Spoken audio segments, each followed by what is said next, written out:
Good evening, welcome to Apex Racing TV and welcome to Brands Hatch for the BSR MX5 Monday Cup.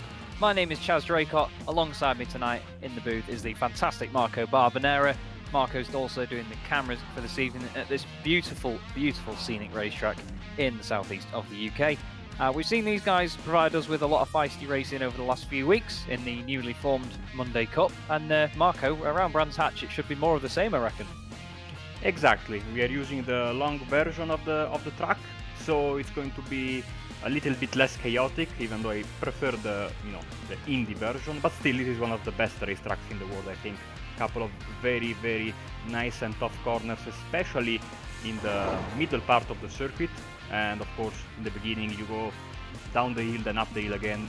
Big braking zone into the hairpin through it. So it's going to be a fun meeting. 3 races, all with qualifying, and of course the focus of the night are going to be the AM drivers. And I think this is the final race of this, dry opening, you say in English, if I'm not mistaken, before next season the series officially starts. Yeah, they're using this as sort of like a testing period to make sure the format works, make sure the drivers are happy with what they've got, and they can all use it as well, of course, for practice for the Tuesday night series, which is the main BSR MX5 Cup. They'll be entering their winter series very soon, not this week, but next week that will be starting. As qualifying has just finished, so we should have a grid any second now. And just like he did last week, John Roberts has put it on pole position with a 1:37.9. Not even a tenth of a second back though is Benjamin Mears, with Carl Hardy and Mick Barry making up the second row for Result Clothing. Lee Deemer is 5th with Rob Lundgren in 6th. Craig Jones is 7th alongside Jordan McGlone. He showed a real good amount of pace at Daytona last week, so hopefully he can get some good results tonight. Mikey Key is 9th with Loris Navakes, I'm sorry if I've said that wrong, in 10th. Carl Jacquelet is 11th and Scott Malcolm is in 12th place. 13th is Brendan Stacey in the number 32 car. David Ayres is 14th, Result Clothing. Eric Stanford makes the grid in 15th with Michael Shaw 16th, Peter Knowles 17th, and Cesare Rizzo is 18th with the first of the pro drivers, Nick McCarron, and his teammate Peter Van Gool, 19th and 20th. We've then got Kip Stevens and Carl Janssen on the second row. Carl, a very quick driver. Good to see him out tonight. Sergio Lopez, 23rd, with Jason Stenney in 24th. Pete Harrod is 25th. Good to see Pete on the grid as well, with Max Wright alongside him in 26th. Ashley Sutton, British Touring Car Champion, of course, in 2017, is 27th on the grid, alongside his CQR stablemate, Stuart McFadden. Josh Thompson joins us 29th with Kevin Hill 30th. Third GP, Scuderia Quattro, Robert Jagger, Tyler Lugo Vickery, and Gareth Anderson. I believe some of those guys not taking the grid. I think back from Stuart McFadden back, they are not on the grid. As the lights are now coming on, and for VW King in the chat, it's the first race of the evening, so you've joined us just at the right moment. And actually, there's a pace car at the front, which means they'll be having a rolling start here, Marco. It's quite an interesting little development.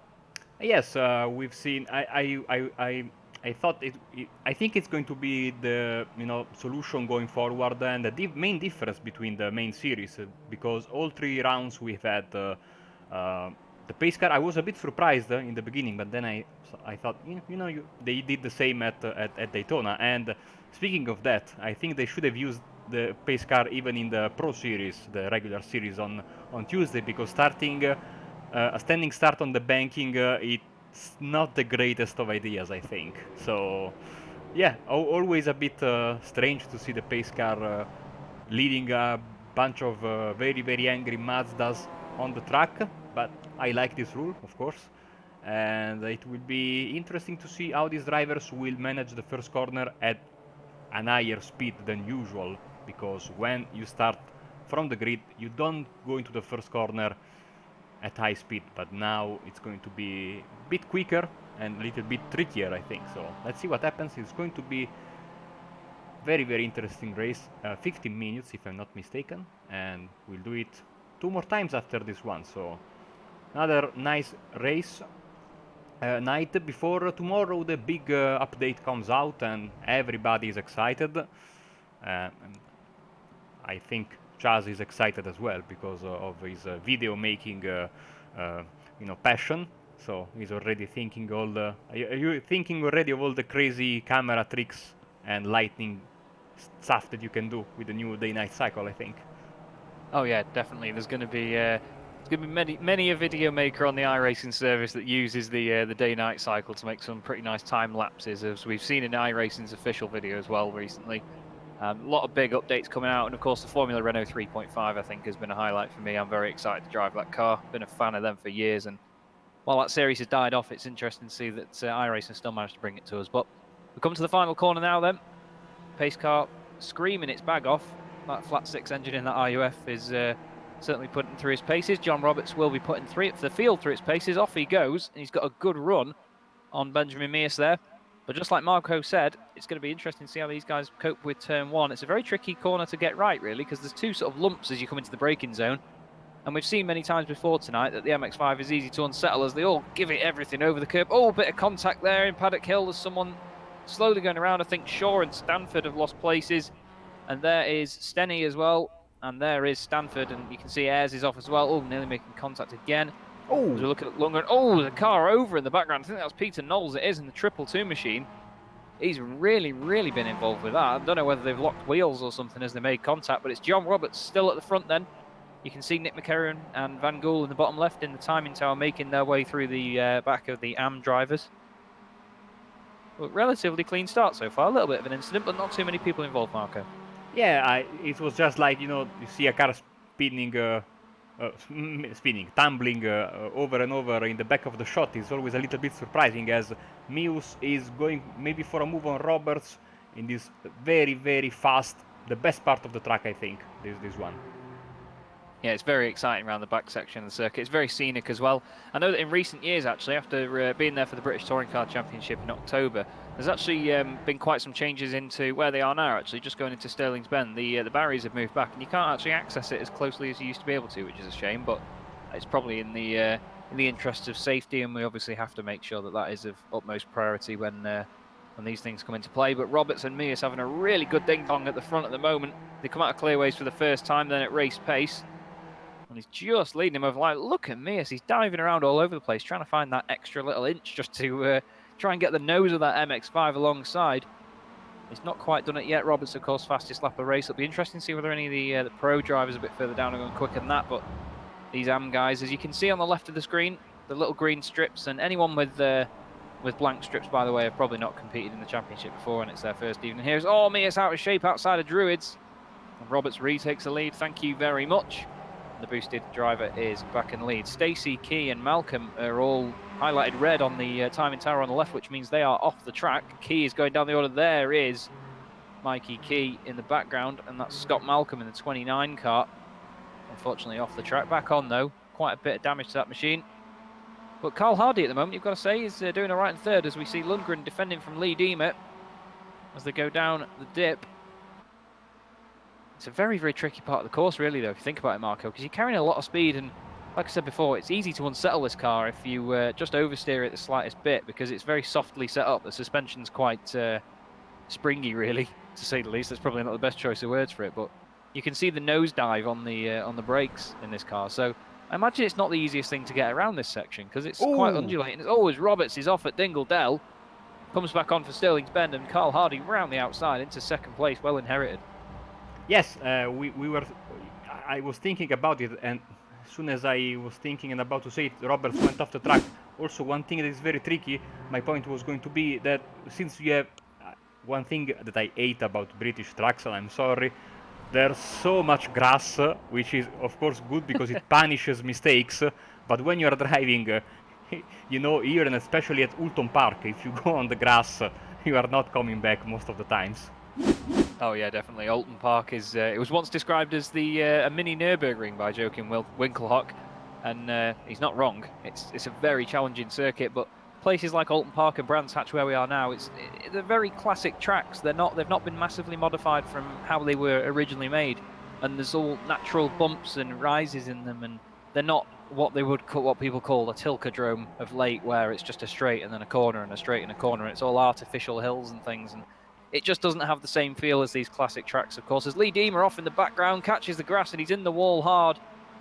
That's Immortal car becoming about a foot shorter with an impact like that. You can see there's nothing left of the front end. Let's see how he did it.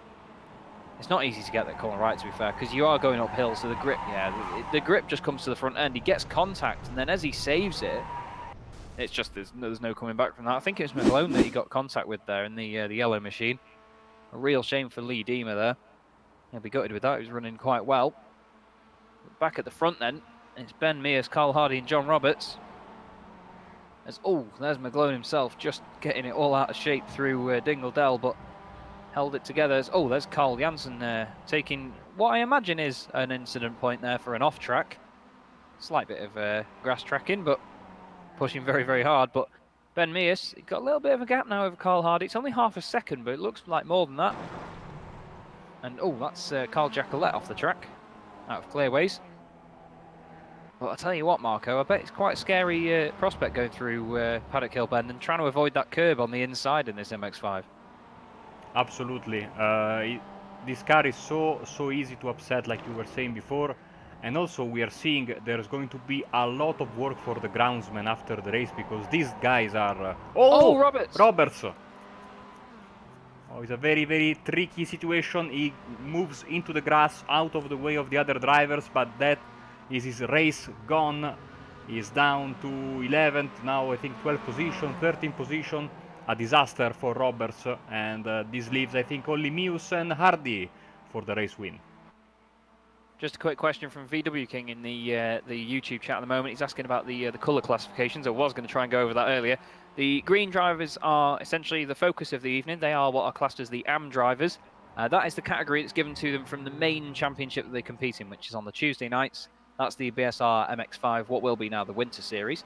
The blue drivers are the pro drivers, and any that don't have a strip next to them are newcomers to the championship. We've got a lot of drivers that do just sort of dip in and out of these Monday series just to get a bit of practice in the cars. McGlone and, well, Stenny as well off the track there through Dingle Dell. But anyone with grey stripes, they've just not been assigned one because it's their first night in the series. It's not run as a league as such. It's just put up as a hosted session for anyone to join in if they wish. And most of the guys from Tuesday nights come in. When you do see their numbers go red on the left-hand side, that means that they have gone off the track and it's picked up as what we call an incident point or an off-track, or been involved in contact with another car, essentially. If you're new to iRacing, it is worth explaining that iRacing has a safety system, essentially, called safety rating, and you get incident points as such for different things. As the two of the radical cars go into each other, that's Carl Jansen and Stenny, and that's exactly the first unwritten rule of motorsport, ladies and gentlemen, is don't hit your teammate, especially not that hard. So they'll be looking for the nearest Mazda dealer to go and get some bits and hopefully be out for the next race. But yeah, in iRacing, get safety rating. You get different incident points for different things. So essentially for an off-track, you would get 1 incident point. Car contact can usually be between 0 and 2, sometimes 4 if it's heavier contact. And if you lose control of the car, for example, you'll get 2 incident points. And they all affect one big sort of algorithm that iRacing works out, and that's how you obtain licenses and things. But in a hosted session or a league session like we're in tonight, it doesn't come into effect in your official standings. It's used as a bit of a way to just monitor driving standards, essentially. And a lot of leagues tend to have incident limits, so if you do get more incident points than you're allowed, then you'll be disqualified from the race on the spot and you'll disappear. As we look at Nevercast in 5th place at the moment, with Ash Sutton down the inside into Dingle Dell, not afraid to put the car down the inside is Ash, and Navacas is off in the grass. Manages to keep it together, though. It seems quite easy, actually, to save it through there, Marco. I think if you just let off the throttle, the MX-5 seems to glide quite well over the grass there. Yes, you don't just have to not overdo it, because if you do, then there's the wall waiting for you there. You did a perfect job of explaining everything. Of course, when the series will start in a couple of weeks, we will have all the proper, stripes of the right color. Also, I think Ash Sutton is maybe considered in the mix for the race, because, well, I don't think he raced in the MX-5s this season. So... don't think he did now. No, so for all intents and purposes, he's an AM driver. Of course, he is not. He's very, very far from an AM driver, I think we could say, Ash Sutton, but he'll be out in the car tonight, just having a laugh, and he's, at the end of the day, it's just good for him, I mean, in the off-season, of course, to just get this sort of stuff in when you can. I mean, even though it's probably just larking about for him, it's always nice to just get a bit of seat time in the sim, as he's got McGlone behind him now. And the 2 yellow cars, 12 and 13, but Ash will just be enjoying this as best he can. It's always good fun to just jump into iRacing, of course, and get some races under your belt, especially when it's in not so much a league scenario, because this isn't essentially a league race, but when it is hosted, it tends to be a bit more. Oh, in the background, that's Navikas getting a real fishtail on. What a save. That was really out of shape there, Marco. I'm sure that was going to snap round and go on him then. Let's take a look at this, because it was I saw in the background a car going left, right, left, right. Look at this. That's a hell of a save before it even starts wobbling. That's fantastic. Awesome stuff. His wrists will be hurting. Oh after no! That. Oh no! And never mind. Well, his wrists won't be hurting now if the wheels flick the other way. But that's a real shame for Navikas. We'll have a look back at what happened. We've got some nice views of some trees there on my screen. Oh, the Navikas is already in the wall there actually, by the look of it. I think he might have done it through Dingle Bell. Yes. Oh, who's that in the 27 there? That is Pete Harrod. he was around my house yesterday with Pete Harrod, and I've seen that boy use my wheel and pedals to beyond what I can ever use it to, and he's good with his car control. He's done real life drifting before as Pete Harrod, so he's not shy of getting the rear end stepped out in a car. Oh, there's Navikas in the wall then. It caught me out then. I didn't realise we were on a replay. But yeah, Pete is not afraid of getting the rear end of a car out. He's very good at controlling it, so I imagine the MX-5 Kate as well to that taste, as we see Jack Collette now under pressure from John Roberts in the boosted car. Down the inside. Nicely done. And off he goes then in pursuit of Nick McCarron, although Jack Collette's not taking this line down. He's saying, come on, let's make a drag race of it.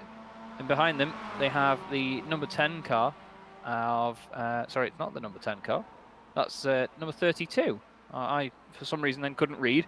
It's Brendan Stacey in the red, what I've got as a red and white striped car. Anyway, there's Roberts out of shape there. Oof. Oh, side by side. You saw Jack Collette's car hop off the ground a little bit there. Yes. The two of them lock wheels. That's a very dangerous scenario. 3 wide now, going to Dingle No, it's not going to work.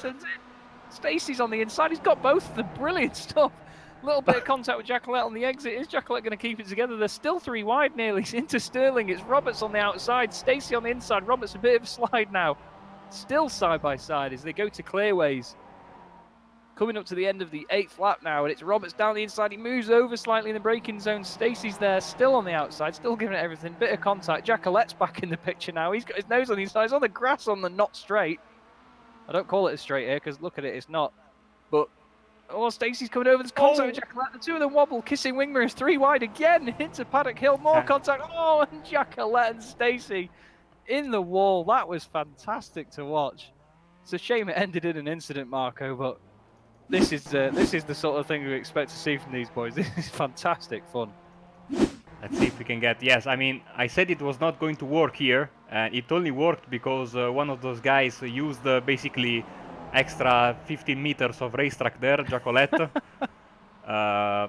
It was nice racing here, but sadly, it was just a disaster waiting to happen. You can go 3 wide and leave to tell the tale once around Brands Hatch, but not twice. And that first corner, sadly, is what got these guys out. But they deserve a replay because this was fantastic.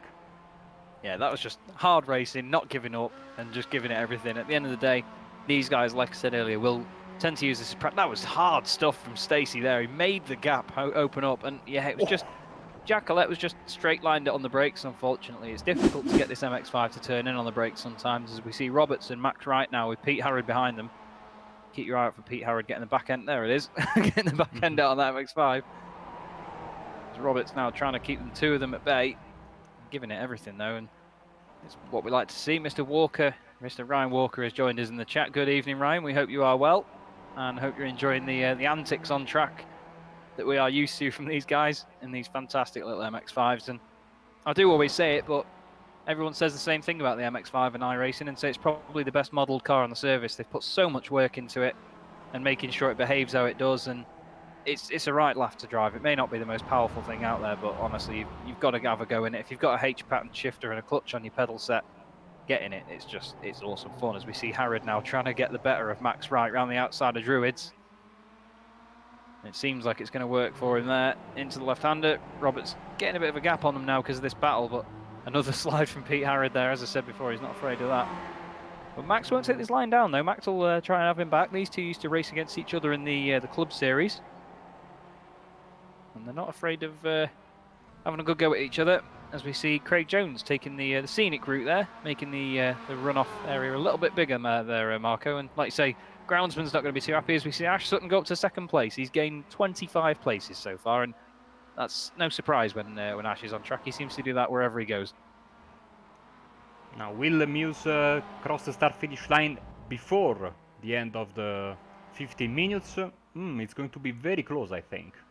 Yeah, I think he may just not do it, but I think if you're close enough to the timer finishing, well, actually, he's got 15 seconds left actually now. Yeah, he should be all right. There we go, one more lap. So the question now then, Marco, that yellow MX5 of Ashley Sutton, he's 2.8 seconds back. Will he catch and overtake Ben Mears, do you reckon? Well, this lap with the overtake on Hardy, he did a 37.3 comparison to a 38.5 of Muse. Also, you have to consider the fact that driving with Ash Sutton in your mirrors is never a fun experience, puts a lot of pressure on you. Muse is a very quick driver. He won the Sim Racers World GT Amateur Championship a few weeks ago here on Apex Racing TV. So he knows what he's doing. Maybe with 2 laps Ash could have gotten to him, but with 1 lap I don't think that's going to happen. Well, we'll certainly see. The gap has come down to 2.1 seconds now. Was 2.8, so he's taken 7 tenths out towards the beginning. So, like you say, Marco, it might not happen, but depends what Ben's confidence is like round here, though. He's had a really good race so far in the Automech Knockhill machine. Beautiful livery on that car, of course, reflecting that of the MG6 from the British Touring Car Championship. Doing a fine job, though. Ben's been quick in this car all year, to be fair, across all seasons. He's been doing very, very, very well in the AM Championships. He, of course, had the battle with his teammate Scott Malcolm in the last few rounds as Ash Sutton exit stage right into the gravel, using every little bit of track he can. And Ben's given it a bit of grass tracking as well. But he's done really well there. He's only gained 1 place, Ben, but he's gained the most important one of them all, hasn't he? He's done everything he needed to do. And out of clearways for the final time, then it's going to be Benjamin Mears taking the first win of the evening. Very big congratulations to Ben. You can see him weaving in pure excitement there. Ash Sutton joining him as well. Takes second place. And Carl Hardy brings it home in third for Result Clothing. Great result for Carl there. He just kept his head cool. Started third, finished third is McCarron and Lundgren to the line. It's just going to be Nick McCarron finishing fourth and fifth. And Jordan McGlone is sixth. And behind them, there's that battle between Max Wright and Pete Harrod. As Max a bit overexcited there with the weaving, and Pete goes in with him. And well, let's hope they can get them fixed and out for race 2. Another battle further down here. Jones with that's Kip Stevens, who I think is a lap down. Actually, he is. Yeah, Kip Stevens is a lap down in the Swift Cooper Esports car there. So Craig Jones is going to come across the line and round out your top 10 for Result Clothing. Just ahead of him was Scott Malcolm, and his teammate David Ayres finishes 11th. And this is Michael Shaw in the number 59 car, just coming out the final corner. Field ended up quite spread out. John Roberts, of course, lost places because of that incident earlier on. Real shame for John, but I believe he was with Max Wright and Pete Harrod earlier, actually. Yeah. Not quite sure what happened to him there. Yeah, I'm looking for something that might. Oh, and that is an engine. Yeah, he's not happy with it, is he? Because he was able to avoid a crash, so I have no idea what happened there. Because I'm looking at the events and I'm not finding anything. So interesting. I have no idea. Maybe he got damage because he slightly tapped with his. Oh, he went into the pits. Yes. He had a problem then. Let's see. Okay, let's see what happened to John Roberts then. Coming into clearways, Pete Harrod behind him.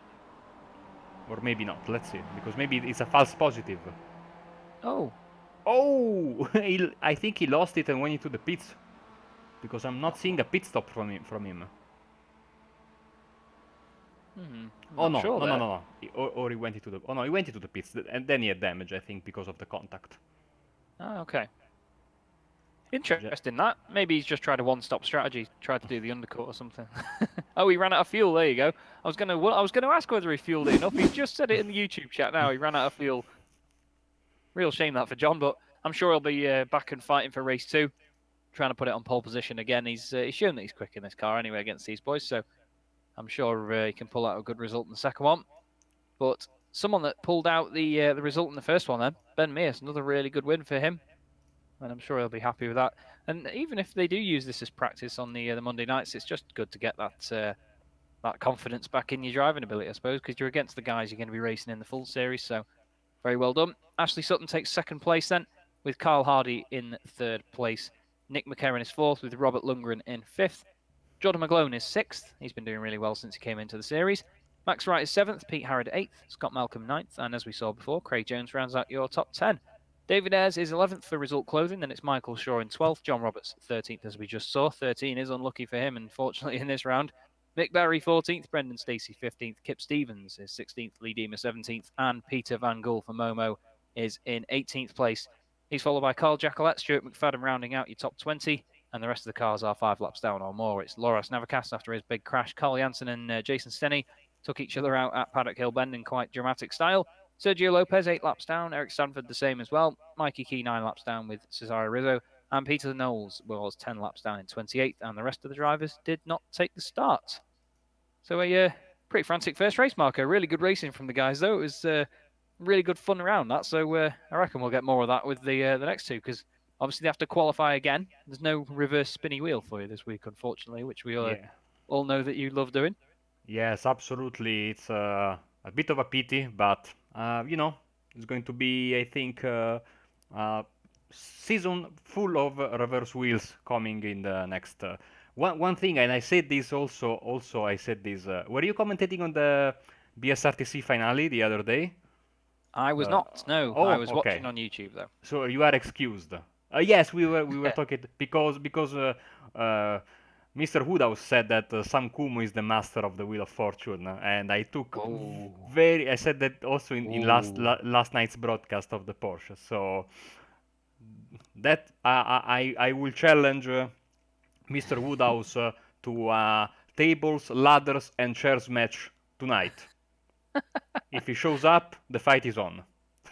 Well, what we'll do for you during the break as well, because Marco and I are going to go away now while they set up the next race of the evening, we will spin the wheel and just let you know who would have been on pole just in case. So Marco gets to go over his wheel and we'll see what could have happened. So join me and Marco at about 10-15 minutes time when the next race will be here. We've got 2 more races coming up for you tonight on Apex Racing TV in the BSR MX5 Monday Cup. Do not go away.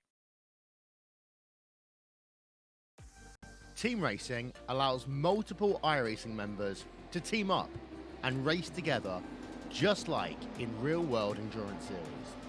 Teammates can share driving duties, spot for one another, or be a crew chief. Team racing is free, both to join a team and to create one. Each teammate races on his or her own computer from wherever they want to. Your teammates can be anywhere in the world, and changing drivers mid-race is as easy as a click of a button. iRacing features team endurance events ranging from just a couple of hours to 24 hours in length. So, if you fancy taking part in an iRacing endurance race in the future, you can learn more about team racing on the teams page on the member website.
inside wall. Gonna pass nearly 3 cars down that front straightaway, and he's gonna get them all done with. What amazing Lead to the inside goes Logan Cloudman is gonna touch in.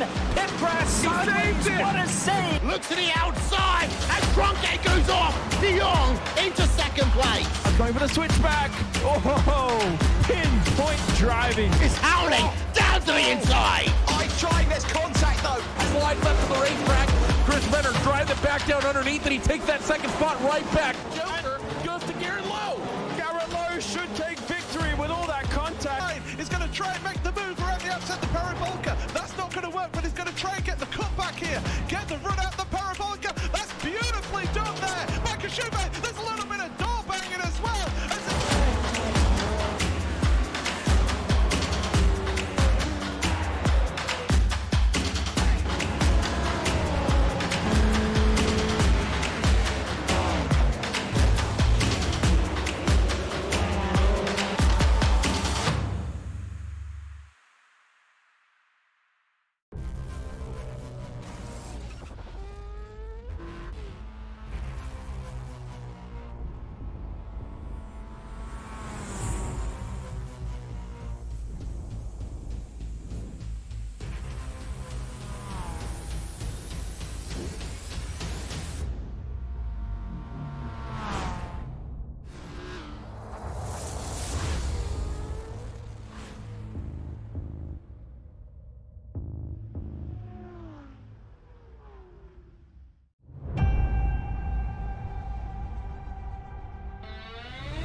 Manager. And now I'm official McLaren F1 simulated test rider.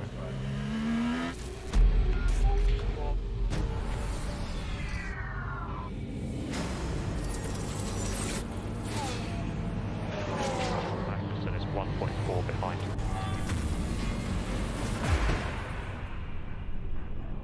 This opportunity is huge.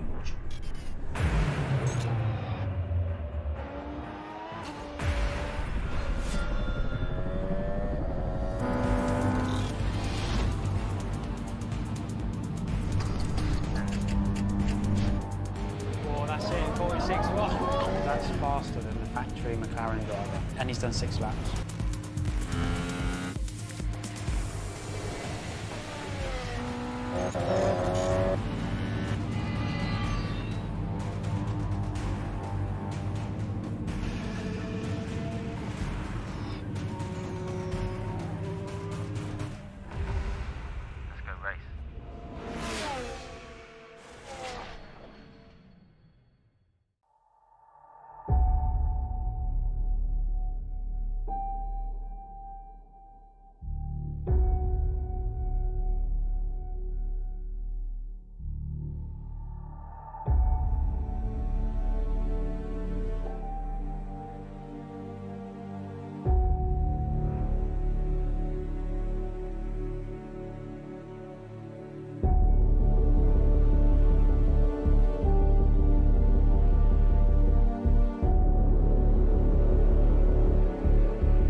Welcome back to Brands Hatch for the second race of the evening here on Apex Racing TV from the BSR MX5 Monday Cup.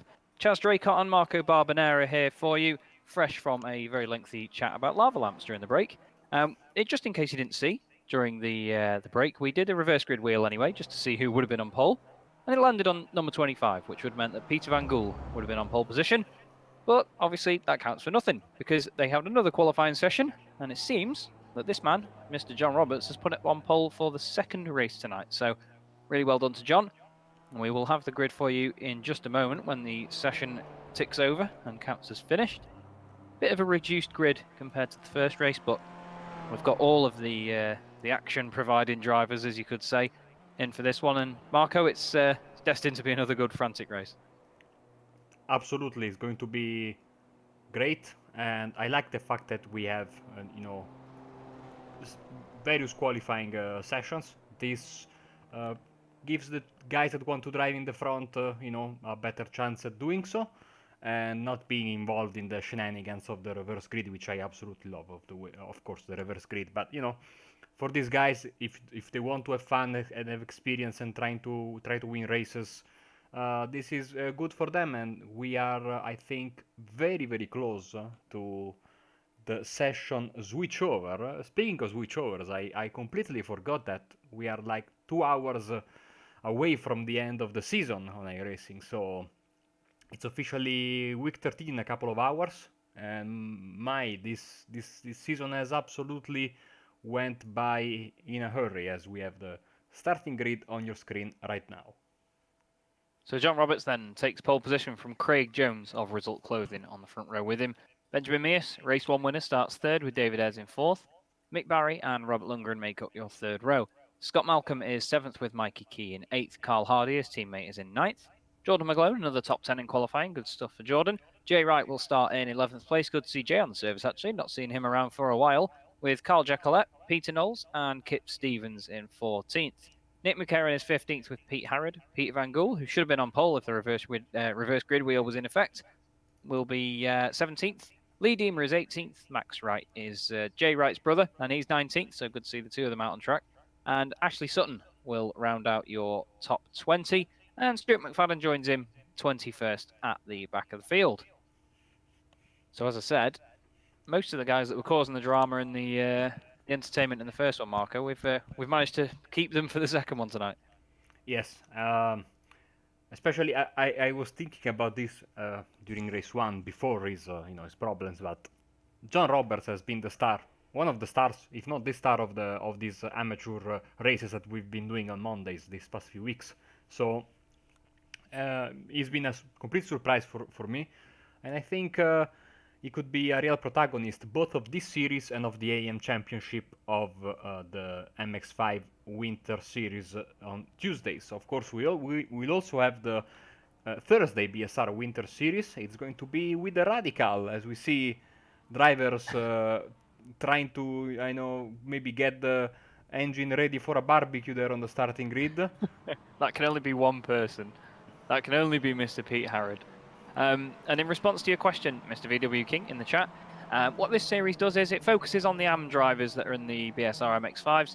So all of the AM drivers will qualify, and all of the pro drivers start a little bit behind them on the rolling start, because it's not officially their sort of series. They just use it as a bit of practice and maybe a bit of traffic control to try and get through the AM drivers. So they don't tend to qualify, so those guys just get organised in whatever order towards the back of the field.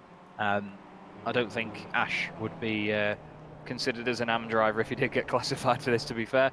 And Mr. Dan Blake joins us in the chat. Good to see Dan around. I know he's had a bit of a busy year with his racing and lots of different things going on, so good to see you, Dan. I'm not sure in terms of space in race 3. You're probably best off asking, I think, either Mick Barry or I think it'll be Kip Stevens as well, actually. So the organisers will be able to sort you out, hopefully, if they see that. And no problem to VW King. It's always sort of difficult sometimes, because we sometimes try and nip over the rules, but when there's so much going on in these races, we do sometimes overlook that. But thank you very much for sticking around, and we hope that everyone enjoys this second race. But you can see now, of course, these are all the AM drivers before us. You might just not quite see the pro drivers in the background, but they're usually about 20 seconds back in their rolling start, just to give these guys their own race essentially, and that's why this series came about.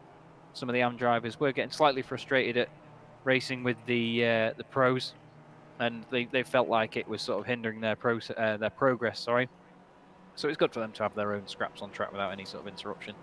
Obviously, the pros do end up catching up with them, but they get to run most of it on their own. But John Roberts, like you said, Marco, doing a fine job so far, and he's always been quick though, to be fair, as John. He won the BSRTC Pro Series AM Championship 3 years ago now, I believe. I believe it's to the day.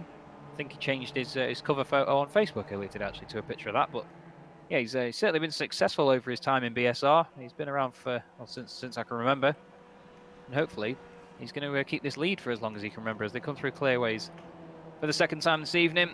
John's got a bit of a gap, actually, on Craig Jones. He's really caught him out there by the look of it, and off he goes.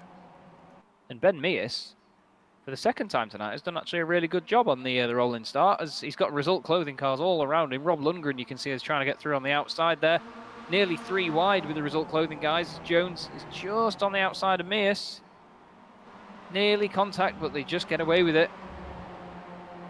And we look there at Scott Malcolm. There's Jordan McGlone in the bright yellow MX5 towards the middle of the field, but John Roberts, cracking start from him once again. Hopefully he's put enough fuel in the car this time round. He ran out of fuel in race 1. McGlone there side by side with Mikey Key. There's Mears is wide, but look at the lead Roberts has got already. He's just composed himself and run away with it, Marco. Oh yes, I'm happy to report that all the drivers should have the right color next to their name. They don't want to hit each other, of course. They have to be very careful here, because it takes a little bit of a mistake, maybe hitting the curb the wrong way on corner entry, and you are immediately pushed towards the outside of the corner, and if there is a car there, it's inevitable that you end up having contact. So, but all nice through the middle part of the track as we are about to complete the first lap of the second race. You see Lundgren down the inside of, he's made contact with Mick Barry there, and the fact that you can hear banging, and there's Jordan McGlone off the track. You can hear a lot of banging, and there's a car on its roof, and that is Carl Hardy. And Mikey Key as well. So 3 of the result clothing cars there taken out by that. Real shame for those guys. They're going to be kicking themselves there. I think that all started with Lundgren's move down the inside as well. So the boosted driver is not going to be the most favourable of people in the in the result clothing team chat tonight. John Roberts, though, still leading the way as we look at the 2 yellow cars here of McGlone and Malcolm. The number 5 car chasing the number 20 car. You will notice that some of the car numbers may change over the course of the evening. Because this isn't hosted within a league in iRacing. In leagues, you get the option to choose sort of chosen numbers by each driver, so everyone has the same number race to race. But when it goes to hosted sessions and practice sessions, you do get the chance to choose your own sort of favoured number. And just in case no one has joined the session with that number yet, then like you see on John Roberts' car, he's number 86. Ben Mears tends to be number 13. But as you saw in race 1, Ashley Sutton was number 13. Because he got into the session before Benjamin did. So you can see there then that Ben isn't giving it up. He's still chasing John, and I think this is going to be going on all race long. These guys are quite similar on pace, but Ben seems to have that MX5 hooked up tonight. And just as Michael Avdoka has pointed out, Ash Sutton's gained 10 places in 1 lap. And as we said in race 1, Marco, it's not going to be a surprise to see him flying through the order, especially around Brands Hatch, where we all know he's so quick in real life. As Mears goes off, another little groove into the grass there, and well, you wouldn't want to be the groundsman, would you? No, absolutely. Also, I made a little change to the graphics, so I think it is even more clear for the new viewers to see who's a pro in blue, and the rear focus of the broadcast, the drivers of the amateur class in green. So you see their number in bright green. You cannot miss them now. Fantastic adaptations as always here. This is why Marco does what he does. And thanks as always to Pascal Higlin as well for sorting us out with this fantastic overlay here at Apex Racing TV. We are very grateful for it. It does wonders, and not to be biased, but we think it looks absolutely beautiful.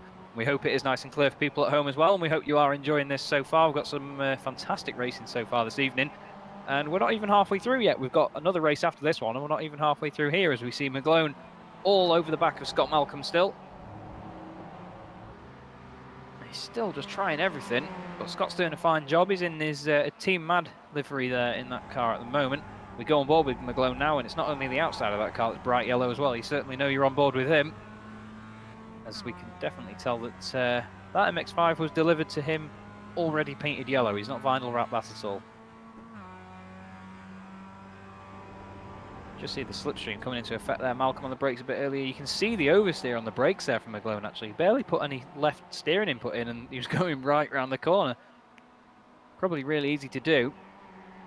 And in response to Mr. Ryan Walker's question, has Scott left Automech? I'm not sure. I know that he does race for Team Mad quite a bit, but I think with it not being in a league, I think he does run for Team Mad and other things, but I'm not 100% sure on that, so don't quote me, and hopefully no one from Automech, not Kill or Team Mad will assassinate me.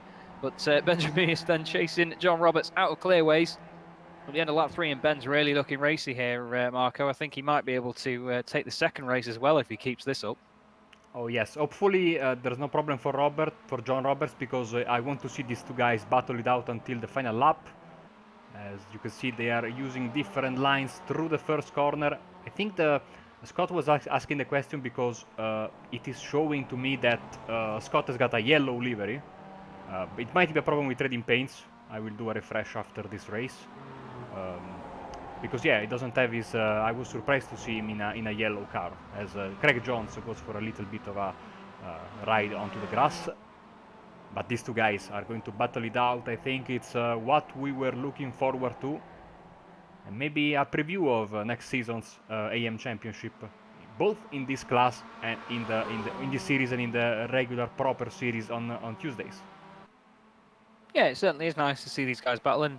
And hopefully, like you say, Marco, it will continue through as Roberts round the outside. Really committed stuff there. Great of Ben to give him the room as well. And John's got it done. That's great driving by him there. And that takes some rather large man fruits to get that done around there. Because when you're going up the hill and you're going into Hawthorne Bend, it's not the easiest because you're still going uphill. And when you get on the exit of the corner, it flattens out. So you lose all the grip that you feel like you've gained. It's a bit of a deceiving sort of corner, really. Is you can see Craig Jones there really giving everything. He said he had a bit of a wild ride a minute ago. As Peter Knowles is dropping down the order, you can see his number has gone left on the timing tower on the left-hand side, and it shows that he's in the pits. So not quite sure what he's done there. Marco read my mind. Oh, he clipped the grass, and is it going to step out? No, he's still there. He's behind McFadden here. Turns it through Westfield. Oh, he's just overdone it slightly, and that's how easy it is to do. He clips the wall. Luckily, he doesn't come back onto the track. But that's going to be the end of his race this evening. Carl Jacquelette now, 6th place with David Ayres behind him. And then Ashley Sutton in the background in the yellow MX5, you can see, as they go through Druids. And it's just nice and sort of spread out. Oh, as that is Mikey Key off the track. He's a lap down. Not sure what he's done there as we look at Jones and Lundgren having a battle again. But this is the main battle on track there, Marco. Still for the lead. It's Mears and Roberts, and they're in a bit of a class of their own tonight, these guys. Absolutely, they've been far the better drivers in race 1, and of course Roberts had that mistake, but he was fighting for the win. Race 2 looks to be more of the same, and actually, yes, I'm looking back, and Craig Jones was closer in the previous laps. So now he's dropping back under pressure from Lundgren. So let's move a little bit to this battle here. Tell you what, we have two very distinct battles. Then we have Scott Malcolm all alone, and then Jacquelette here with Sutton and Ayres right behind him. It's just good to see a nice spread of talent across the field. And of course, they enjoy being out on track and doing this. It's really good fun to drive the MX5, as I said earlier, especially around Brands Hatch. Look at me, it's really giving it everything he's got around the outside.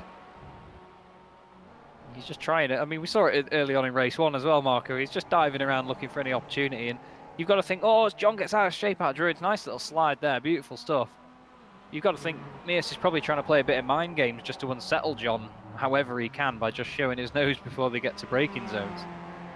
You know, we had the grand finale of the Euro V8 this season at the Indy circuit of Brands Hatch, but still what we notice is that there are not many passing opportunities.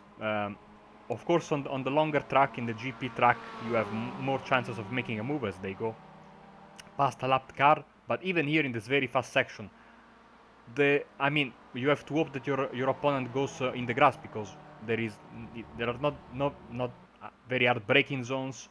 So really you can make a move into the first corner or you can make a move into the second corner of the track, and I think after that is just planning your next attack if the attacks that you tried in the lap you are in didn't work. Yeah, definitely. It's you've just got to be really tactical around tracks like this where opportunities don't come that often. And what we've seen so often in the MX5 with these guys is that they race on tracks where slipstream comes into effect quite a lot. And the MX5 is actually quite surprisingly heavily affected by slipstream. You do get a really good tow off the back of the car in front.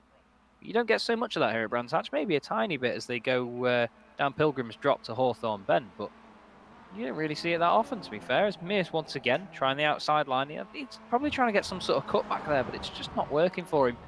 He's still staying with Roberts, but John's just putting the car where he needs to at the moment. He got a bit of a slide on the exit here last time. See if he does it again. No, nice and clean that time round. So doing really good. I'm just having a quick check of their lap times now. Last time round, they did it well. They were 100th of a second difference. It was a 138.3. There you can see them on screen. 38.38 for Roberts, 38.39 for Mears. So really well matched for pace so far. And of course, while they are still battling together as well, you can see a good few guys on the timing tower on the left giving it off tracks and trying to push as hard as they can. But yeah, it's always good fun to watch these guys, and I hope you lot at home as well, everyone watching, are really enjoying this because, well, I certainly am. I don't know about you, Marco, but this is great fun. Absolutely great fun. Speaking a bit of the... hopefully this guy will give me a few seconds to say it. Maybe, because Muse is very, very close to the back of Roberts, but there's only one line through here, and if you want to make a move, it's very tough. So, if Muse doesn't go for a move here, I can say, I said it also in the Daytona round last week. This car is the slipstream effect. You were right talking about it, because many people think it's a bit too much or it's exaggerated, but in reality, Glenn McGee, who won the iRacing MX5 competition and then got the chance to drive this car for real, said that he was surprised at how big the slipstream effect is even in real life with this car. So you were right, this is probably the best modeled car in all of iRacing. Yeah, it certainly is. They put a massive amount of effort into it, and like I said before, oh, look at me, it's really sliding that thing around Druids. That was gorgeous, gorgeous little slide there. And that's the fun bit about it. You can get the rear end out and you can slide this car around. I mean, one person you need to consult if you're going to talk about that is Jack McIntyre. If you haven't seen him slide the car around before, like we've seen on Apex Racing TV when he's won a race, you ought to see it. It's an absolute sight to behold. But what isn't a sight to behold at the moment for Ben Mears is the back of John Roberts' car. He's going to get sick of looking at that bright green thing because he just wants to see it in his rearview mirror instead, Marco, I'm pretty sure. Yes, he knows the back of that car like, you know, like probably his own room. As now Muse goes for a bit of a run into the grass. This will give Roberts a little bit of breathing room, which is always good, because also I think we might have one more lap after this. They are lapping in the 38s, and we are getting closer and closer to 2 minutes left in this race. So it's going to be a close call whether they do 1 or 2 more laps. Hopefully everyone, as Sutton went into the pits, by the way, hopefully everyone has got the right fuel on their cars. I tell you what, I think we'll do 2 more laps. Yeah, possibly so. And yeah, Michael Avdoka has just confirmed Ash Sutton is showing us out of the race. But I've still got him showing on track on my live timing, which is quite interesting. Not quite sure what's happened to him there. Get a very, very quick replay. Down Pilgrim's Drop into Hawthorne Bend.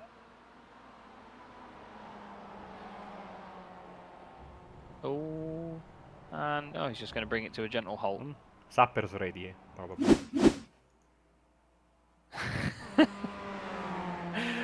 John Roberts then still leading the race from Ben Mears. Ben still trying everything. You've got to give Ben Mears credit. He's right on the back of him. Look at him go. He is not giving up as they come out of Surtees. Down Pilgrim's Drop to Hawthorne Bend once again. This is the closest Mears has been, and this is probably going to be his best opportunity. Round the outside through Hawthorne. It's just not going to work. Is he going to try the cutback as they go into Westfield? He wants to, but I don't think he's close enough to do it. John's a bit wide there. He's just not got the pace out of the corner, it looks like. And don't be fooled, I was just about to say on the left-hand side, you might have seen Van Gool at the top of the tower there, but Marco's beaten me to it, and now it just shows the AM drivers up there. Roberts just leading him then. Oh, as he's run wide on the exit. Oh, no! He's going to lose momentum there. That means that Mears is going to be right with him, and he's got to make a move into the last corner. He's got to go for it. He dives out really aggressively there, puts it on the brakes. Is he going to run wide? They're side by side out of clearways. It's going to be a run to the line. We've seen different lines work out of here over the course of the many years that Brands Hatch has been about. It looks like John Roberts is just going to do it, and he does. Second race of the night goes to John Roberts. Ben Mears just doesn't get there. Fantastic racing by the two of them again. It was brilliant that they kept it so clean as well, so hats off to those two gents. Craig Jones, another good result from him. Started second, finished third. He'll be happy with that. Rob Lundgren comes across the line in fourth. And Stuart McFadden actually finishes fifth overall, with Nick McCarron in sixth. David Ayres is the next AM driver in seventh. And Mears loses it out of Graham Hillben there. But I'm sure I'll be happy with that race. So that was really nice and clean to watch that, Marco. And hopefully we see a lot of that when the full season resumes in the Winter Series, because that was great. I am not convinced that the race is over. I don't think it is, yeah. I'm sure that we could have had that as a checkered flag, but I thought Ben Mears had celebrated early there. He lifted. Yeah. Okay. Oh, it's showing his finish now. Now it's over. Okay. So, okay. Yeah. Now the checkered flag's come out halfway round a lap, which I've never seen before. Yeah, I'm a bit surprised, to be honest.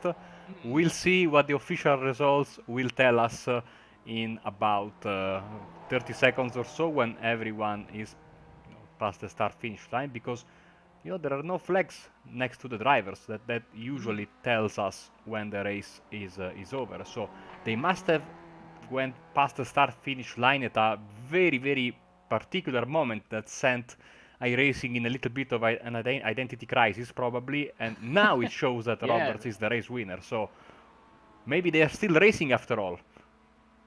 Well, that means Craig Jones finishes second then. Rob Lundgren gets a podium instead.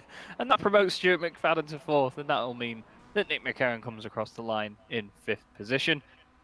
Not really sure that Benjamin Mears will be the happiest with that. I thought he just, you get to the end of a race, you finished, you don't care after that. You just boot it, and if you spin it, oh well, you can just have a bit of a laugh. But, well, that caught me out. Apologies for that. Not the most professional thing on my part, but we'll have to see what happens in terms of in the results then. But either way, you can't take it away from Roberts and Mears at the front of that. Look at this. This was a great run to the line as we go on board with Mears now.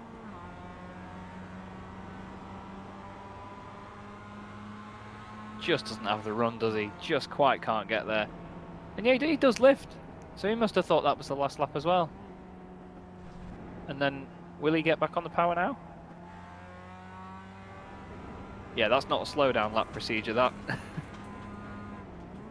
And I think now he overdoes it a bit and goes around for a spin in a couple of corners, because he was, I think, desperate to close the gap. Look at that. Using all the track available and then some.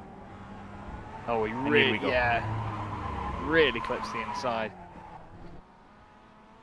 Oh, that's a real shame, that, to be fair, because that was a cracking race. But you can't take away the battle that they had throughout. That was really exciting to watch. And two races tonight that we've already seen that have provided great racing, and I'm not going to lie, from my perspective, they have absolutely flown by. Of course, we hope that you are enjoying this on the broadcast as well. It's certainly great fun to do this as always. And there you do get the results then. John Roberts does still take the second win of the race. He had enough fuel in it this time. Craig Jones and Robert Lundgren make it an all-AM podium, which is what we hope to see in this series, of course. It's Stuart McFadden and Nick McCarron fourth and fifth, with David Ayres, Lee Deemer, Scott Malcolm, Carl Jacquelet and Max Wright rounding out your top 10. Benjamin Mears eventually finishes 11th, one lap down, so not sure whether... I'm pretty sure that he thought that race was over as well. So Ben can join us in in that boat. Jay Wright is 12th, Pete Van Gool 13th, Ash Sutton finishing 14th, 3 laps down. And joining him that many laps down are Peter Knowles and Kip Stevens. And Jordan McGlone 6 laps down, Mikey Key 7 laps down. And Pete Harrod, Mick Barry and Carl Hardy also multiple laps down as well. But another exciting race there. That was great fun.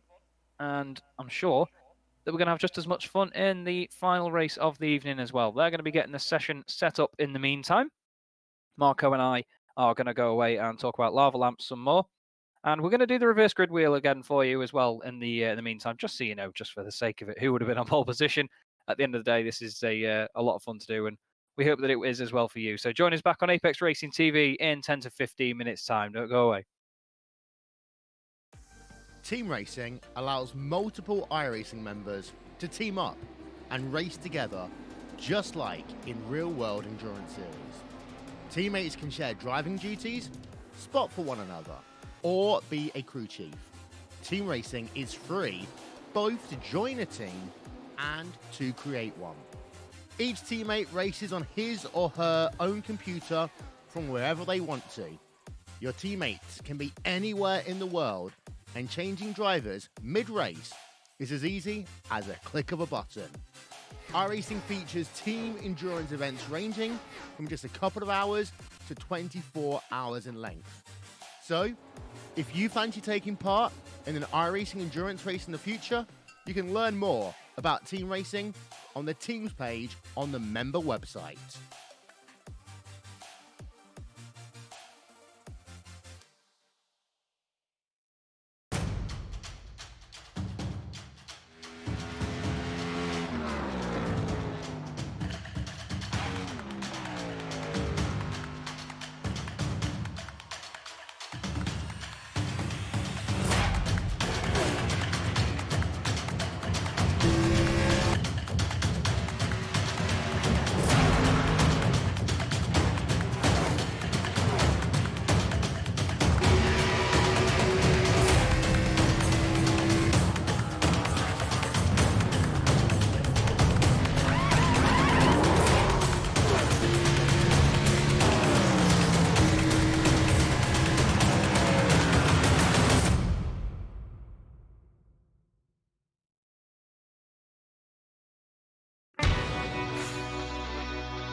Assist to the front bumper, and he hits him again now. Rayon Fowler into the outside wall. He's going to pass nearly 3 cars down that front straightaway, and he's going to get them all done with. What amazing. Lee to the inside goes Logan Cloudman is going to touch in.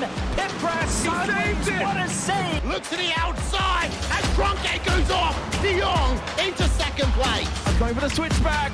Oh, pinpoint driving. It's howling down to the inside. Trying this contact though. Slide left to the racetrack.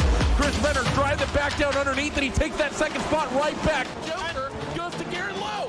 Garrett Lowe should take victory with all that contact. He's going to try and make the move around the outside the parabolica. That's not going to work, but he's going to try and get the cut back here. Get the run out the parabolica. That's beautifully done there. Makashube, there's a little bit of door banging as well.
Now I'm official McLaren F1 simulator test driver.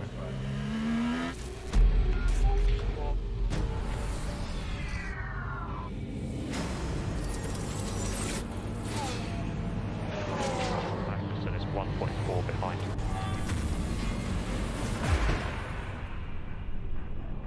This opportunity is huge, huge.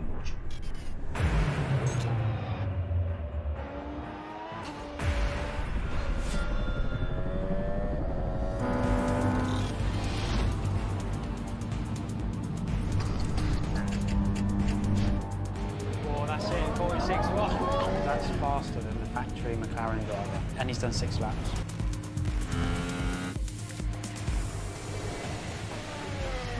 Let's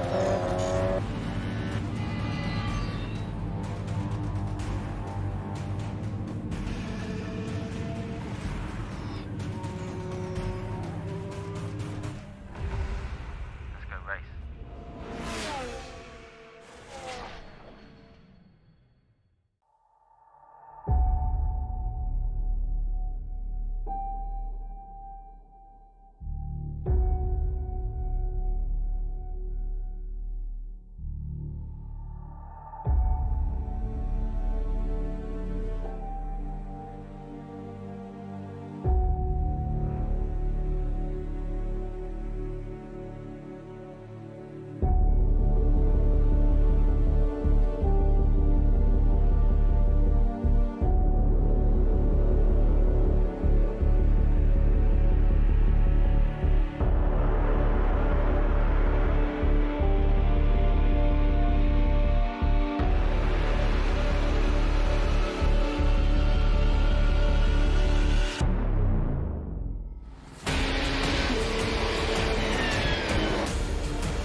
Of the Indianapolis Motor Speedway, would it be Tim Hogan? It's going to be Christopher DeMerit at the line.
Welcome back to Apex Racing TV and the BSR MX5 Monday Cup from Brands Hatch. Chaz Draycott here with the lovely Marco Barbanera for the third and final race of the evening. We've seen two fantastic races so far tonight, lots of action, a couple of incidents, but really good battling overall, and we've seen some really good examples of nice, clean, frantic driving.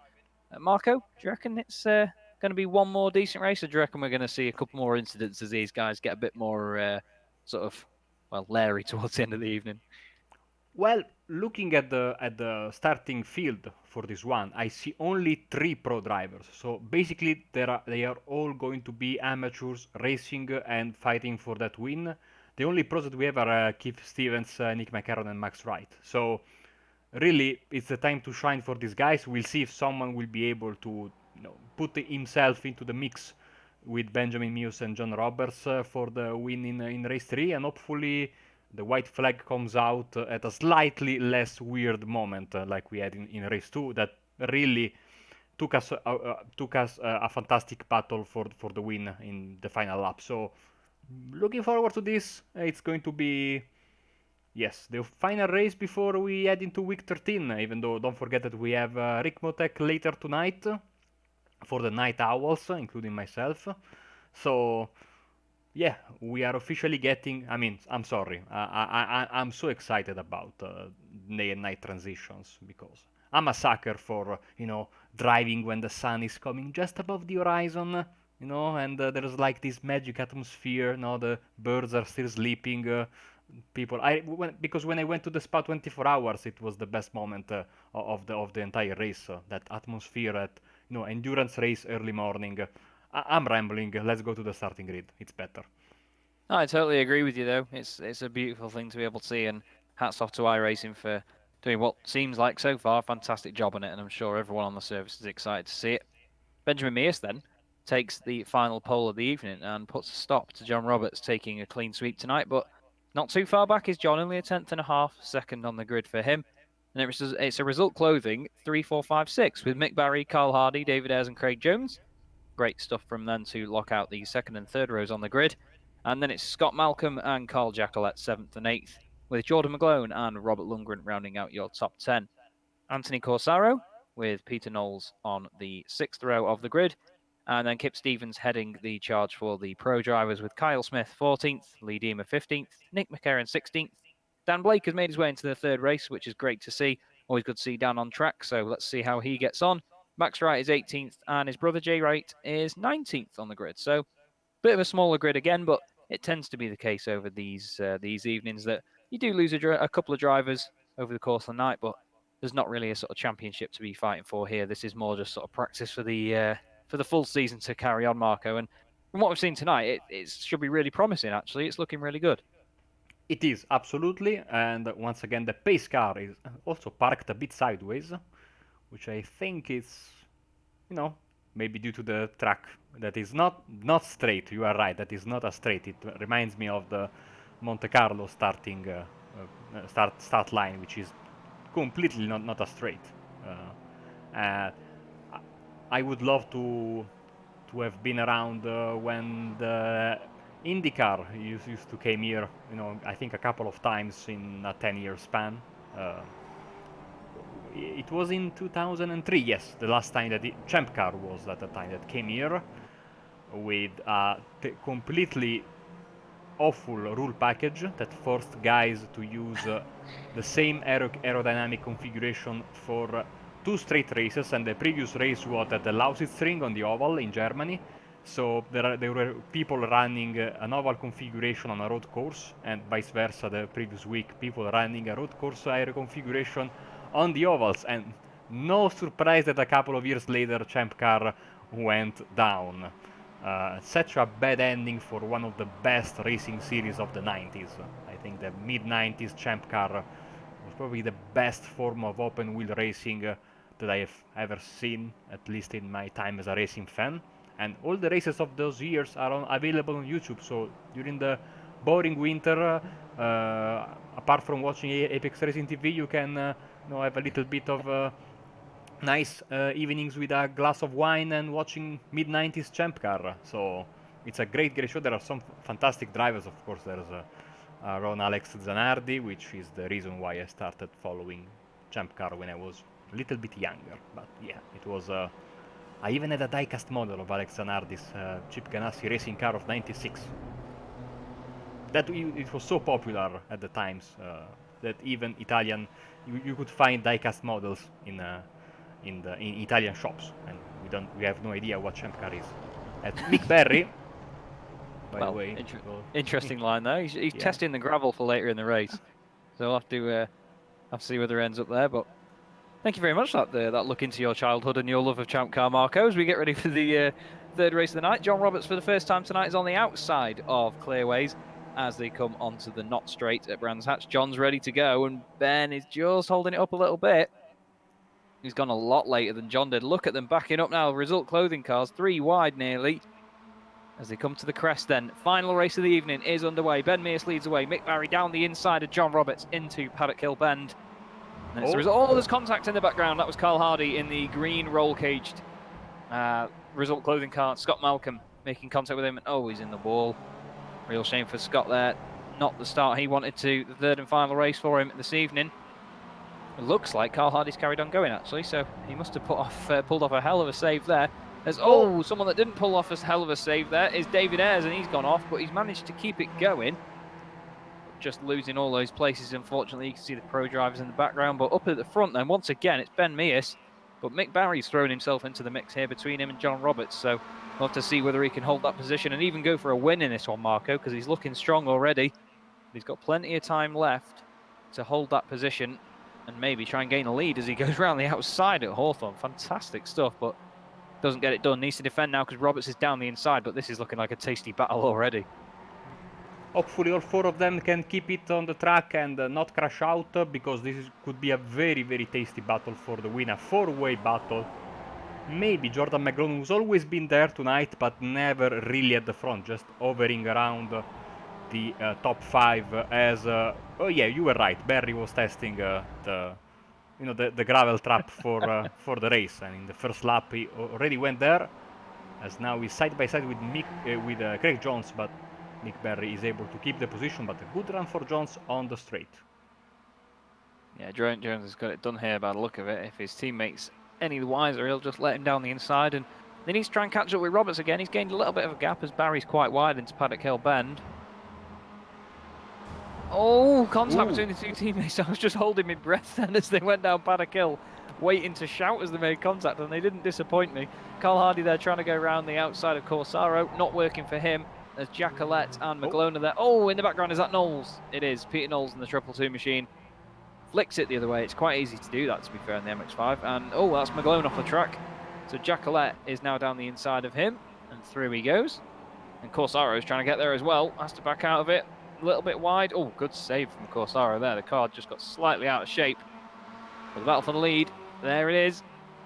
It's almost as if Marco reads my mind with these cameras. He's going to the outside of Benjamin Mears now.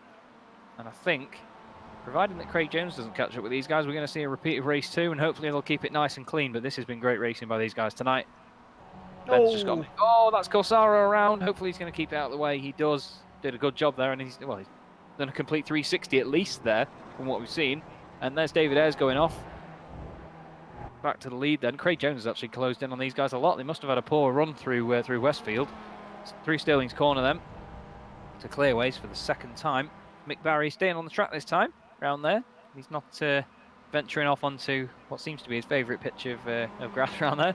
Flipping the curb quite hard through Clearways is Ben Mears, and he's nearly, well, he just dips wheel on the grass on the outside. That's very dangerous to do, because you can often find yourself, Marco, if you dip a wheel on the grass on these things, it'll just spit you out the other way and put you in a wall.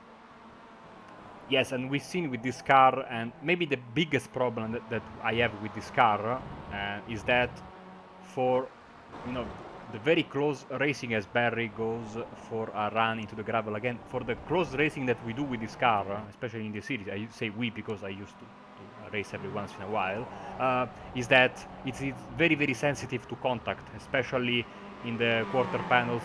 You can get turned around very easily or damage the suspension if you get it the wrong way. It's not like the Kia, which is a little bit sturdier than this one. So yeah, you don't want to damage the car, especially in the 4 corners, because otherwise it's very easy to get wheel damage, and that is going to be your race. Yeah, it's easy to spoil it, and these guys have just got to be wary to that as well. While they are having a great battle and properly getting stuck in, they just need to be wary of the guys behind them as well, because Craig Jones actually did the fastest lap of the race that time round, although he has been beaten by Max Wright, who's done a 1:38.1.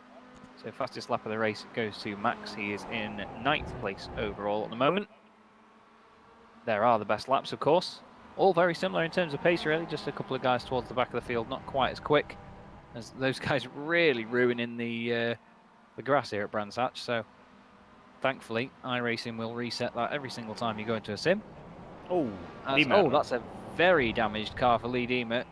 Crabbing wildly and on 3 wheels, I suspect, because his front right is up in the air. Yeah, that's not the conventional setup for an MX5 round here, I don't think. Jordan McGlone having a go at Carl Jacquelet here, tries to get a nice cutback through Paddock Hill Bend. It might have worked for him as well. If he's good on the brakes into Druids, he might just get this done. A little bit later, fantastic, down the inside, and there he goes. But Jacquelet, as we've seen tonight, and as I've said this phrase multiple times, he's not going to have that, well, I've ruined the phrase, he's not going to take it lying down. But Jacquelet's always one to fight back, as we see Corsaro here having a fight with Carl Hardy in the Result Clothing car. These two had a bit of a spin, well, Corsaro did at least anyway, earlier on. He's looking very aggressive in that car. He must be wanting to be the quickest of the green roll cage cars tonight, but John Roberts is winning that battle so far. Down the inside goes the 412 machine, and gets it nicely done through Surtees. Bit of a slide, but you've got to think now that Carl Hardy might have the run on the exit, to be fair, as they go down to Pilgrim's Drop. It's getting alongside gradually. Tiny bit of an overlap there, you can see as they go past us. Up to Hawthorne Bend then. Corsaro's on the inside, he's got that sorted, unless Hardy can get some sort of overlap or cutback, but it's not worked for him around there. Looks like Corsaro's got it done, and it looks like he's got the pace to continue moving forward.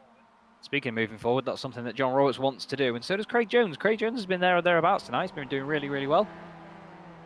So he might want to steal a win from these guys if it ends up in an incident, but based off race 2, it's not going to go that way, because these guys have shown just the best way, really, Marco, to cleanly fight throughout an entire race. They've done a great job. Yes, you were talking about Corsaro being aggressive, and of course he's aggressive, because I'm aggressive as well, because we are both pirates. Because Corsaro is a very artistic Italian way of saying pirate, and my name, Barbanera, is Blackbeard, the most famous pirate of them all, so it's not the first time I commentate on him, and I feel like I have to root for him because we are both pirates. Sorry guys, it's already week 13 shenanigans, and I have to be a better professional because we are still racing. But yes, Corsaro means pirate in Italian. Well, basically then, that means that if he does well in this race, or if it was an official race, then he'd get a lot of pie rating. Okay. Let's stop that there then. I apologise. Roberts then to the outside of Mears as they go around Hawthorne Bend. He really committed. Look at that. Fantastic turning. It was almost like Nigel Mansell going around the outside of Gerhard Berger. That was brilliant stuff. He's doing it again at Westfield. Fantastic commitment by John. He's a little bit wide off the AstroTurf there, but he's got it done. And Craig Jones now is attacking Mears. But that was just awesome. Just the confidence to chuck the car around there like that was great from John as Ben puts 2 wheels on the grass. He's all of a sudden gone from 1st to 3rd. So now he's got to get past Craig Jones, and there's 7 minutes of the race to go, so pretty much halfway.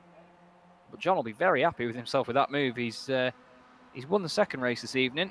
The only reason he didn't win the 1st one is because he ran out of fuel, you could argue anyway, but great stuff. And he's going to hope now that, Mears really aggressive there. He just turned to the left. Oh, he's actually clipped Jones.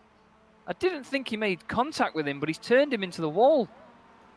I know that wouldn't have been intentional, but I think he just tried to dive out at the last second. Let's have a look on board then. Maybe with the chopper we get a better idea of what happened. Oh, he just goes to go over to the left, and he wouldn't have mean to turn him, but Craig's going to be absolutely fuming in that car. That roll cage will have turned red by now, but that's a real shame for Craig Jones there. But at the end of the day, though, like I say, I don't think Mears would have meant to do that. At the end of the day, you don't want to turn somebody on a straight, but it was just a last-minute thing. I think he thought he was going to get squeezed out against the wall, so he thought the best opportunity is to go around the outside. And unfortunately, ended in an incident. You can see Max right there, jumping down the inside of McGlone.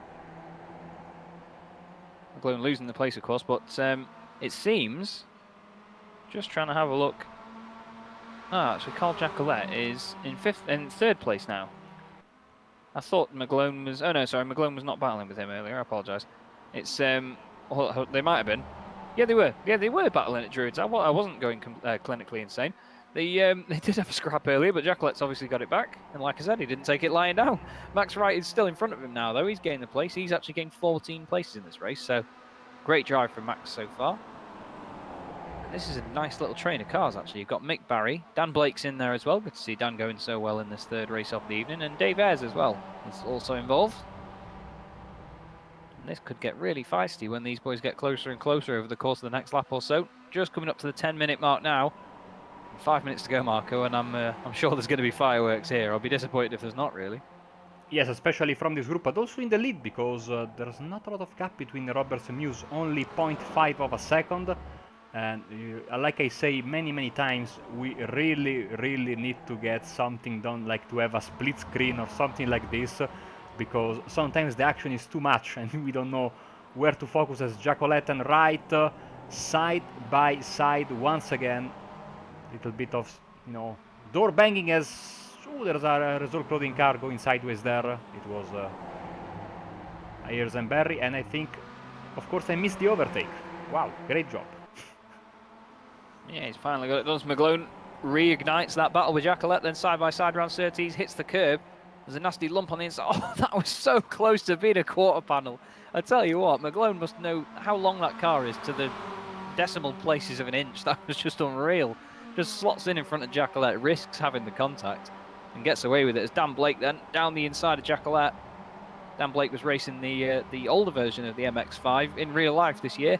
And to what I remember, he got some pretty decent success out of it. So, well done to Dan. It's good to see him following his dream in real life and getting the results that he's after. And I'm sure that it's good fun for him to use this car as a sort of practice. Oh, Jacquelet is out of shape.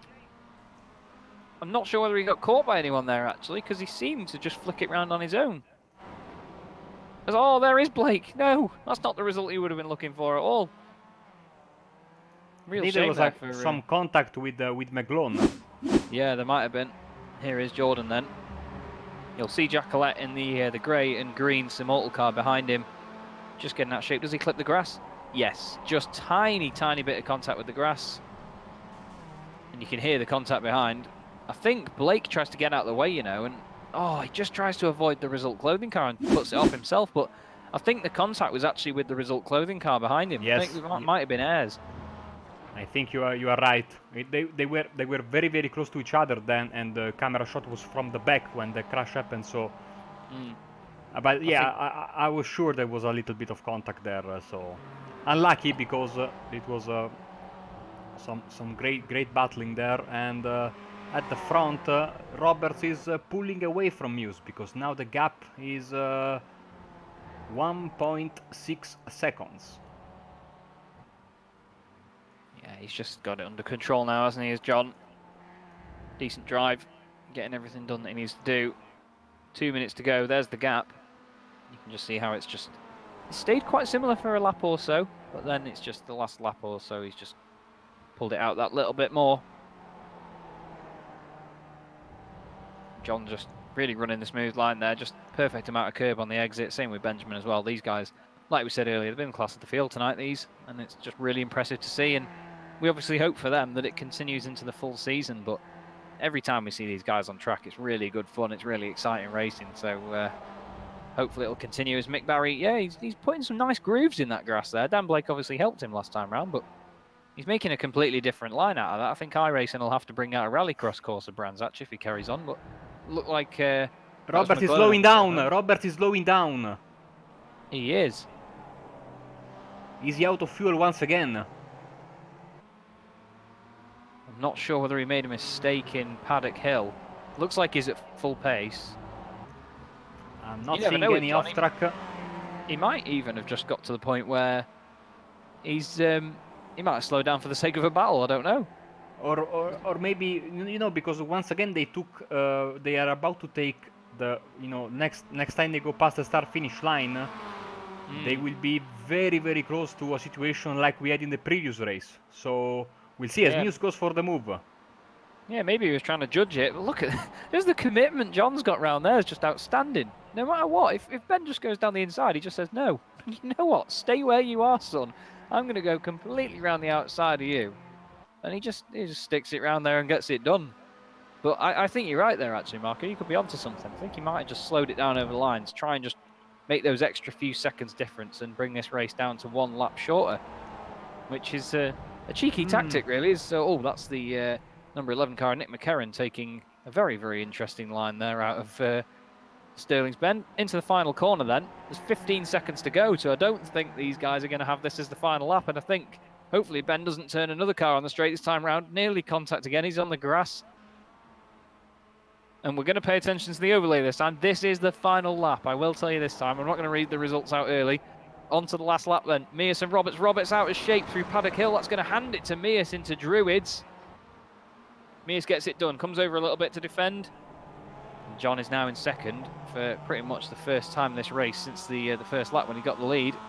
You can see McCarron and Stevens having a right good ding-dong behind them. Well, I'll say that. And Stevens has actually just gone off the track, so that's like the immediate commentator's curse coming out in very strong form there. But this battle, once again, great to see between these lads. They've kept it nice and clean. But Benjamin's been really, really flamboyant tonight. He's been very exciting to watch. His manoeuvres have been strong and his pace has been just completely consistent all night.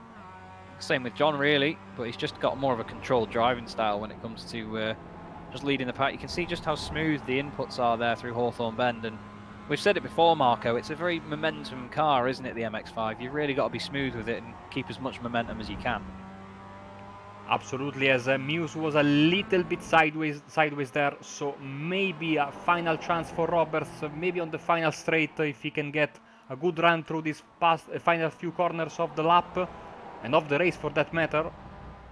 Thanks to the slipstream, he might run past Muse, so let's see what happens. Is he going to go for the outside and try and get a cutback through clearways? We've seen it work in many races before. Look at the momentum he's carried around there. We saw him do that at Hawthorne Bend, and I think he's going to do an Ash Sutton here on Josh Cook, and he's going to take it at the line. John Roberts wins your third race of the evening. Fantastic move there. I didn't expect him to pull that off, but he did a great job there, and that just goes back, like I said, that move at Hawthorne that we've seen so many times tonight just works for him, as McGlone celebrating as he comes across the line there. Great result. Third in the AMS. Max Wright finishes third overall. McGlone fourth overall. Ayres fifth. Blake sixth, actually. Good recovery from Dan Blake there to finish in sixth, with Carl Jacqueline in seventh. That group did get a little bit feisty and split up in the end, as Rob Lundgren there, you can see, coming across the line in eighth place. Happy to cross the line as always, but nice bit of weaving across the line. And Kyle Hardy will finish ninth, and I believe the last car on the track will be the number... Is it the number 26 car, Jay, right? Yes, it is a long way back. Okay. No. Now he's back. And now he's disappeared again. He's trying to confuse us here, isn't he? Yeah. Nice comeback, because I think he had a problem. Oh no, it was not him. No, but he started from the back. So one thing I'm noticing in this third race of the night, there are a lot of retirements. I will always think that in series where you have more than one race per night, the more you go into the night and the more drivers that bad results in race 1 and then bad result in race 2 are so determined to finish the evening well, maybe getting that race 3, race 4 good result that maybe leaves you in a bit of at peace with yourself. At the very least, I did something right. They want to do too much, and that's when and also there are also the problem that in race 3, race 4, when the night is going on and on, you might get a little bit feisty. You might have some are frustrated with someone, so you do too much, and that's why there are, I think, my theory that has not been proven, that's why there are more retirements the more you go into the racing night in this multi-race series. But also we have the race results on the screen. We certainly do. John Roberts takes the third win of the evening after another amazing battle with Ben Mears, really. Max Wright finishes third overall. with Jordan McClone in 4th and David Ayres in 5th. Result clothing. He, I think, he's not the only driver to finish where he started. Anthony Corsaro has done the same. Dan Blake finishes 6th, 11 places gained for Dan, so great race by him. Carl Jacquelet was involved in a lot of battles there. He finishes 7th with Rob Lundgren in 8th and Carl Hardy in 9th. Jay Wright rounds out your top 10. Anthony Corsaro, just mentioned him, started 11th, finished 11th, and he's the number 12 car. And in 12th position in the number 11 car is Nick McCarron. In 13th place is Mick Barry. 14th place is Kip Stevens. Craig Jones was 15th overall, and Lee Deemer, Peter Knowles, Scott Malcolm, and Kyle Smith brings out the rear of the field. Those guys all multiple laps down. I don't believe, actually, that Kyle took the start in that one. I think he just turned up for the practice and then disappeared from there. But another really good night of racing, Marco. And well, it's just great fun to be able to watch these guys. A lot of them do treat it as practice, but of course, they've got to get as much seat time in as they can before the full season begins, because once that's on, there's just no going back, and there's no forgiveness, is there? Absolutely not, and I think it is going to be a very interesting season coming up. In all the series that we do on Apex, because of the changes that are going to be. I mean, the last time I remember such a radical change coming to iRacing was when the dynamic tracks came out, and if you remember that, when it was another build, that one with tons of stuff, because we had dynamic tracks, we had the new effects for the breeze and the marbles, and we have the Nordschleife, and if I'm not mistaken, iRacing was down for around 3 days. Now they have gotten better at getting stuff in, but it is we have to admit it's going to be a big build, this one, and it is going to change the way we race, even just from an aesthetic standpoint. But two very, very nice cars are coming, and going forward, and for this series, it's going to be interesting. They can do one race at morning. You can already do this, but then you can have, for hosted sessions, you can speed up the time of the day, so we can have all sorts of at 1 hour race that goes from mid-afternoon to night, and you get you have to adapt yourself, the tire pressures and different levels of grip and apologies.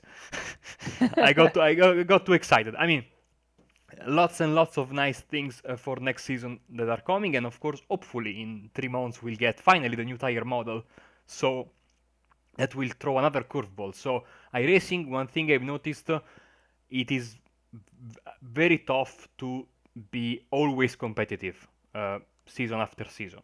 You might have something that you find that you are okay with the car, then the car gets tweaked a bit, or the physics change, and then you have to start basically from scratch with the setups and all of that. So this series is good practice, and hopefully we get 2 very, very competitive BSR MX5 series in the winter.